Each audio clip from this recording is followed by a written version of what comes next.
आज मार्गशीर्ष महिन्यातील शेवटचा गुरुवार होता. तर सकाळी पूजा वगैरे मी मांडून घेतली. सकाळीच कथा वाचून घेतो कारण दुपारनंतर आम्ही हळदी कुंकू करतो.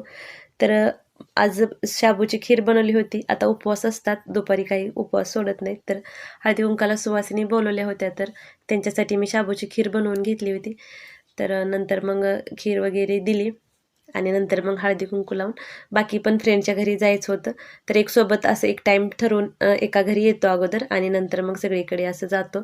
कारण आम्ही जास्त काही नाही, 6-7 जणच आहे. तर मग सगळीकडे असं हळदी कुंकू करतो. आता केरळमध्ये काही ही पूजा वगैरे करत नाहीत, त्यामुळं हळदी कुंकाचा काहीच इकडे असा कार्यक्रम नसतो. तर सगळ्यांच्या घरी गेलं ना असं काही ना काही होतंच. कुठे ज्यूस होता तर कुठे कॉफी. तर खायला बरंचसंच उपवासाचं पण पदार्थ होतं. आज उपवास आहे असं काही जाणवलंच नाही. आणि नंतर मग आम्ही 1 वाजता सुरुवात केली होती. 5:30पर्यंत आमचं मग झालं हळदी कुंकू. तर याचा डिटेल व्हिडिओ मी उद्या अपलोड करेन, तो पण नक्की